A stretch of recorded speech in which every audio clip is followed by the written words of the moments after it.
hoy sí traigo un texto que no vas a poder refutar. Pablo dijo, por cuanto todos pecaron, están destituidos de la gloria de Dios. Entonces todos pecan inevitablemente y todos están destituidos de la gloria de Dios. Entonces todos están totalmente depravados e incapacitados para buscar a Dios. Muy bien.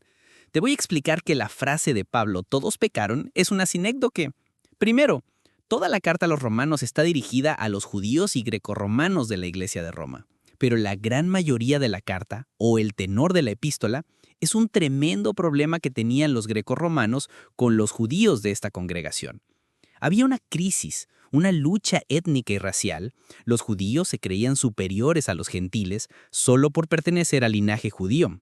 Y este conflicto étnico-racial estaba causando división y confusión. Y te lo voy a graficar parte por parte, capítulo por capítulo, para que entiendas el verdadero trasfondo de las palabras de Pablo. En el capítulo 1, Pablo escribe: «No me avergüenzo del Evangelio, pues es el poder de Dios para la salvación de todo el que cree, del judío primeramente y también del griego, porque en el Evangelio la justicia de Dios se revela por fe y para fe. Como está escrito, mas el justo por la fe vivirá».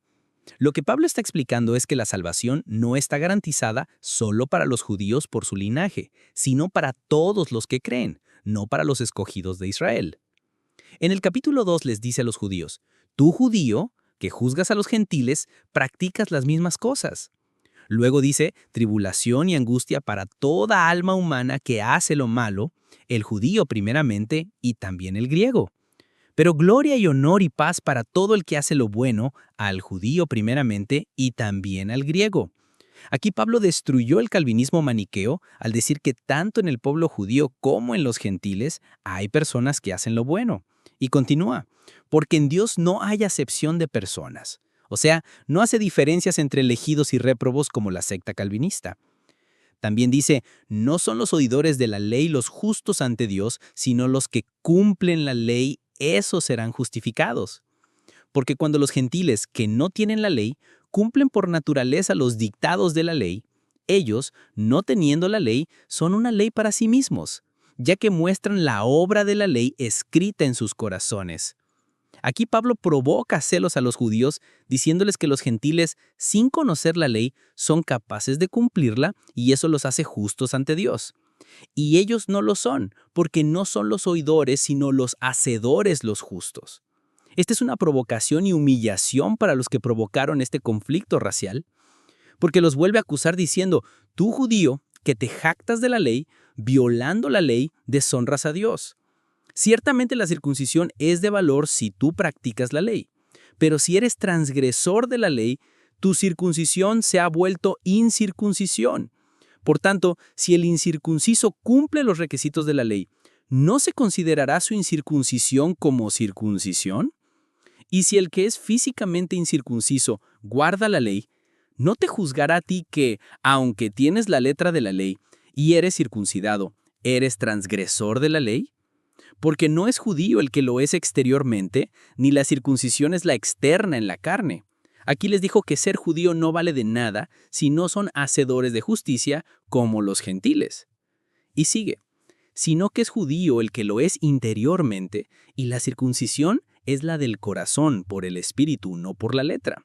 Pablo los humilló una y otra vez al decir: «El incircunciso cumple los requisitos de la ley, guarda la ley y va a juzgar a los judíos que son transgresores de la ley». Entonces ya tenemos la descripción de este conflicto étnico-racial que se presenta en el capítulo 1 y 2.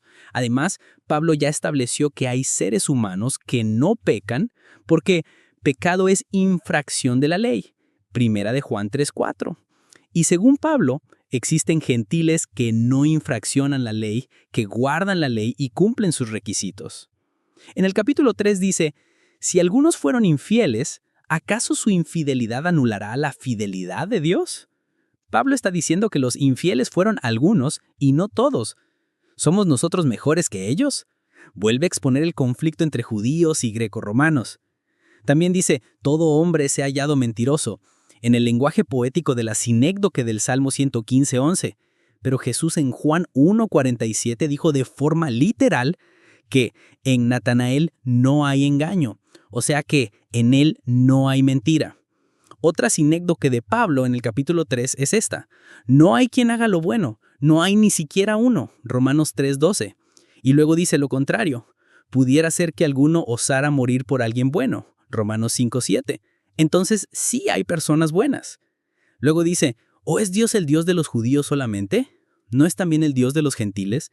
Sí, también de los gentiles, porque en verdad Dios es uno, el cual justificará en virtud de la fe a los circuncisos y por medio de la fe a los incircuncisos.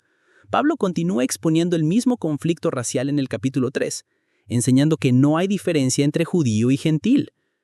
Luego en el capítulo 4 sigue con la misma idea. ¿Es esta bendición solo para los circuncisos o también para los incircuncisos? En este capítulo también se refirió al conflicto racial. Capítulo 5. Como el pecado entró en el mundo por un hombre y la muerte por el pecado, así también la muerte se extendió a todos los hombres, por cuanto todos pecaron. Pues antes de la ley había pecado en el mundo, pero el pecado no se imputa cuando no hay ley.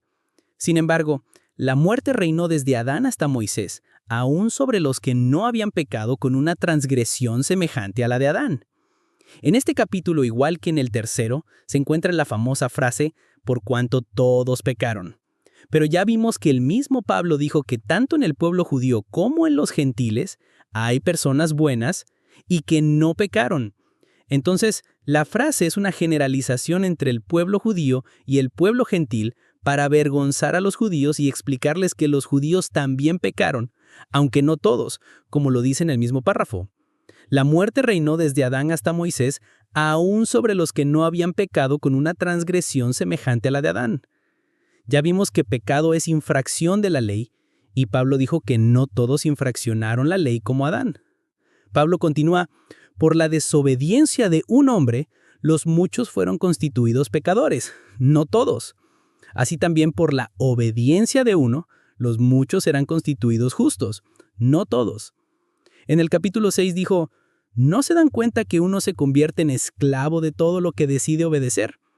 Uno puede ser esclavo del pecado, lo cual lleva a la muerte, o puede decidir obedecer a Dios, lo cual lleva a una vida recta. Aquí Pablo es claro en que el ser humano puede someterse voluntariamente al pecado o a Dios. ¡Wow! Nunca había visto el panorama completo de la carta. Me alegro que vayas entendiendo. Sigamos. Capítulo 9. No todos los descendientes de Israel son Israel, ni son todos hijos por ser descendientes de Abraham. ¿Qué diremos entonces? Que los gentiles, que no iban tras la justicia, alcanzaron justicia, es decir, la justicia que es por fe. Pero Israel, que iba tras una ley de justicia, no alcanzó esa ley. ¿Por qué? Porque no iban tras ella por fe, sino como por obras. Pablo sigue exponiendo el conflicto étnico y sigue avergonzando a los judíos, los sigue provocando a celos. Capítulo 10.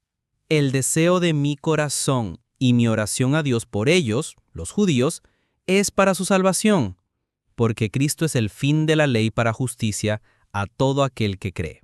La Escritura dice: todo el que cree en Él no será avergonzado, porque no hay distinción entre judío y griego. En cuanto a Israel, Isaías dice: todo el día he extendido mis manos a un pueblo desobediente y rebelde.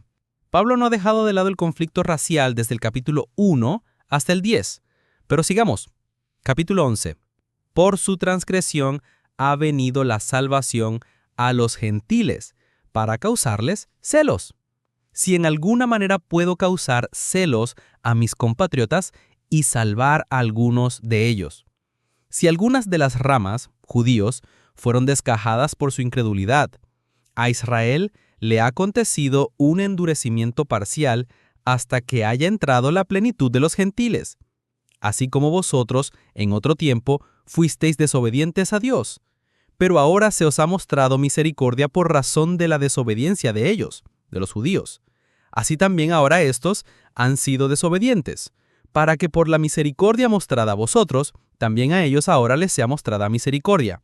Porque Dios ha encerrado a todos en desobediencia para mostrar misericordia a todos.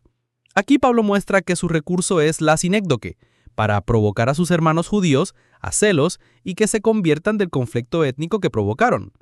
Capítulo 13. Los magistrados no están para infundir temor al que hace el bien, sino al malo. Si haces lo malo, teme, porque no en vano lleva la espada, pues es servidor de Dios, vengador para castigar al que hace lo malo. Aquí Pablo vuelve a aclarar que no todos hacen lo malo, y sí existen personas que hacen el bien. Capítulo 14. Tú, judío, ¿por qué juzgas a tu hermano? ¿Por qué menosprecias a tu hermano? Ya no nos juzguemos más los unos a los otros. Si por causa de la comida tu hermano es contristado, ya no andas conforme al amor.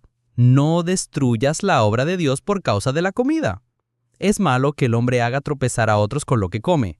Pablo continúa exponiendo el conflicto entre los judíos con sus leyes dietéticas, porque con ellas menospreciaban a sus hermanos gentiles. Ya Pablo está llegando al desenlace del conflicto, porque aquí está siendo cada vez más claro y más pastoral. Ya está concluyendo su argumento para llegar a la exhortación, diciendo: no se juzguen, no se menosprecien, no destruyan la obra de Dios con sus diferencias raciales. Capítulo 15. Recibíos los unos a los otros, como también Cristo nos recibió. Aquí les está persuadiendo a que se reciban, que se reconcilien y se toleren con sus diferencias raciales. Y continúa: Cristo Jesús vino a ser siervo de la circuncisión para mostrar la verdad de Dios, para que los gentiles glorifiquen a Dios por su misericordia. La raíz de Isaí, Cristo, se levantará al regir a los gentiles. Los gentiles esperarán en él. Les he escrito, hermanos, para hacerles recordar que soy ministro de Jesucristo a los gentiles. En este capítulo no se apartó del tema del conflicto, sino que reveló el propósito de toda la carta, que era ministro de Jesucristo a los gentiles. Ahora capítulo 16, y último.